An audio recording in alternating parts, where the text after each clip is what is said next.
punta po tayo dito patungkol naman dito kay, dating, spokesperson at executive secretary Vic Rodriguez. Kasi po ayon po dito sa kanyang, pahayag, na nilathala po ng Global Daily Mirror, ngayon lamang, kahapon lamang po ito, October 4, 2024. Ang sabi po niya, Attorney Vic Rodriguez on running for senator in 2025. Ang sabi po niya dito, I am considering but I have yet to make a final decision on whether to run or not to run. While I know we're already in the midstream of the filing, hindi madaling desisyon. As of this very moment, I'm still 50-50. It's not an easy decision to make. This whole thing is eating me. Alam niyo po, isa sa magandang dapat gawin ni nitong si Vic Rodriguez, kumandidato siya. Kumandidato siya. Etong si Vic Rodriguez. Pinakamaganda niya, kumandidato siya. Sure ball na siya dyan, panalo na siya dyan eh. Alam niyo po kung bakit? Alam niyo po kung bakit ko sinasabi na sure ball na mananalo etong si Vic Rodriguez. Alam niyo po ba? Ngayon sasabihin ko po sa inyo. Sure ball na mananalo etong si Vic Rodriguez sa pagkasenador kung kakandidato siya. Bakit? Dahil inaako niya ang pagkapanalo ni PBBM.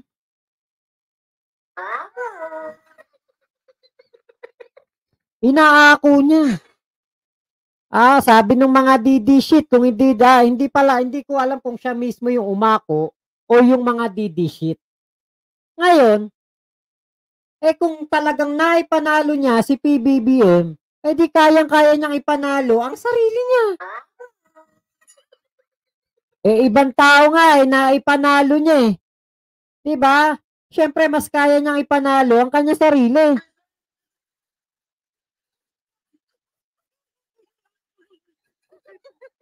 Diba? Kaya sabi ko nga kaysa magdalawang isip ka, huwag ka na magdalawang isip. Diba? Kasi katulad niya, nagdadalawang isip ka. Si PBBM nga kamo na ipanalo mo. Tapos ngayon sarili mo, nagdadalawang isip ka pa, 50-50 pa. Huwag na. Kumandidato ka na. Diba? Kung ako yan, putya. Ilan ang sabi ni Kibulok. Ilan na miyembro ng KOJC? 8 milyon. Maximum 8 milyon daw. O ang DD sheet, ilan? 20 milyon. O 8 milyon ang DD sheet. Tapos 8 milyon ang KOJC, DD sheet 20 milyon, di 28 milyon na kayo. Napakarami. Panalo na si Vic Rodriguez. Diba? Kaya lang, doon sa 28 million na yon, 27 million 990,000 doon, mga impacto. Mga tikbalang, manananggal. Yun lang, diba? 27,990,000 mga impacto. Ala rin, hindi rin pala mananalo kasi hindi naman nakakaboto mga impacto sa ating eleksyon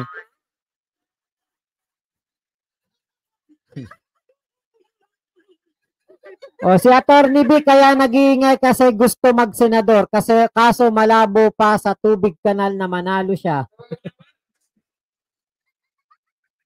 Malabo pa talaga sa sabaw ng adobong pusit yan. Hindi mananalo to si Vic Rodriguez. Bakit? Na-involved to dun sa sugar importation, di ba? Umastang para siyang presidente.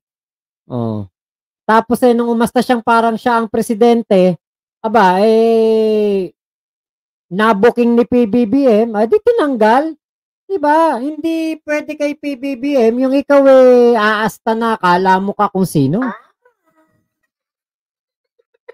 Aasta ka na parang ikaw ang parang ikaw ang presidente. Alam niyo napakaganda ng pamamahala ni PBBM, Kuya Noel Manhilo. Napakaganda po ng pamamahala ni PBBM. Kasi hindi siya yung tao na example na lang natin si Digong. Kita nyo si Digong tinulungan ni Kibulok na manalo daw. Pero ako hindi ako naniniwalang si Kibulok ang nagpapanalo ng mga ng mga kandidato. Eh ilang piraso lang yan kay OJC. Kahit nga yung kanilang dome, di nila mapuno yun eh. Nag-anniversary nga sila, 2,000 upuan ni Narkila, 800 lang yung naukupa. Napakakonti lang po ng kay OJC, napakakonti. Lalong kumonte nung nakakasuhan si Kibulok at eventually nahuli na ipakulong. Ngayon po, kung titignan natin, Kibulok at Digong Duterte, grabe talagang super best friend yan dalawang yan. Talagang grabe pagkakaibigan yan dalawang yan. 'Di ba? Kita nyo ginawa niyang spiritual advisor si Kibulok kahit na ito ay nambubulog gabi-gabi ng iba't ibang pastoral. Kita nyo si Digong konsentidor. Alam niya na nambubulog gabi-gabi si Kibulok ng mga pastoral. Yun pala, kukonsintihin niya ng kukonsintihin kasi para makabulog din siya ng pastoral. Bakit? Sabi nitong sabi nitong si Arlene Stone, nambubulog daw to ng mga pastoral at yung iba daw pastoral ibinigay pa kay Digong at doon sa ibang mga opisyales sa Davao City. Ngayon, kay PBBM na pamahalaan, ito ang magandang example na hindi konsentidor si PBBM. Itong example natin, itong si Vic Rodriguez. Na-involve sa hindi magandang sitwasyon. Ano ginawa ni PBBM? Sinibak. Para hindi magmukhang sinibak, nag-resign ng kusa. Diba? Kaya po itong si Vic Rodriguez ngayon ay gusto pong mahalal na senador. Kaya lang, alam nyo, sirang-sira si Vic Rodriguez. Bakit? Sa pagkalas niya kay PBBM at sa paninira niya kay PBBM, kilala naman ng tao yan kung sino naninira, kung sino nagsasabi ng totoo eh. Alam naman niya ng mga Pilipino. Alam naman niya ng ating mga kababayan kung sino talaga yung walang ya, kung sino talaga ang nagsasabi ng totoo. Etong si Vic Rodriguez, sa sobrang gigil, dahil feeling niya nga siguro ay siya ang nagpanalo kay PBBM. Katulad ng sinasabi ng mga DD sheet, diba? Ngayon, gusto palang kumandidatong senador. Kumandidato kang senador. Kasi kung si PBBM nga naipanalo mo kuno, edi mas lalo na kaya mong ipanalo sarili mo. Sabi ni John Madriaga, mananalo sa pagkayawa yan. Lang yan. Kaya Kuya Noel Manhilo, yung sinabi ni Duterte, Magic ay hindi totoo kasi hindi nila kayang ipanalo si Bato, si Ipi Salvador o maging si Amy Marcos at Vic Rodriguez, sama mo pa si Bongo. Ate Gemma Ramirez, hello po. Okay, kung pwede nga lang si PBBM na lang ang president forever, wala din naman silbi kahit magpalit tayo ng presidente. Puro pang sarili at mga kaibigan lang nila kaya gustong maupo sa gobyerno. Malabo pa sa Alkitran tol. Yun nga, Kuya Alan Saus, sabi ko nga, malabo pa sa sabaw ng adobong pusit eh.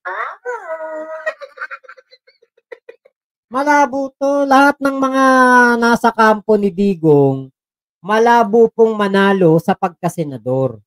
Mahihirapan sila. Bakit? Dumagdag pa si Bosita. Dumagdag pa si Bentulpo.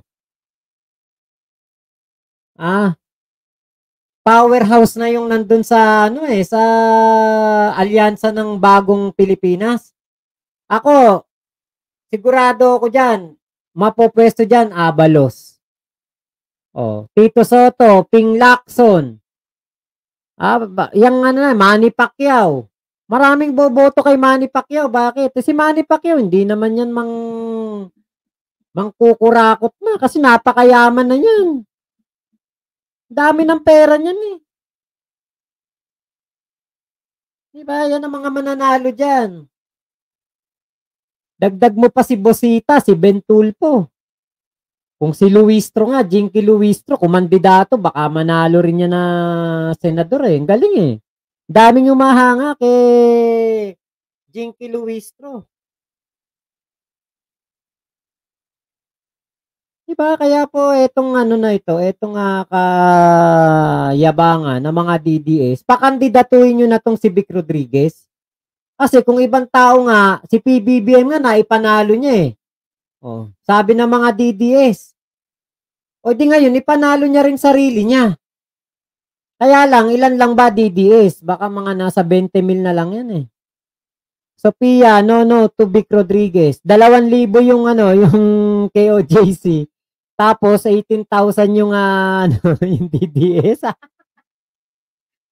Ay, nako. Pero alam nyo, kahit anong mangyari sa eleksyon talaga, ako naniniwala, lahat ng nagtraidor, nagtaksil, nanira kay PBBM, hindi po yan lahat mananalo. Mahihirapan po sila. Mahihirapan po sila. Kaya, nako, wag na silang mangarap, ano.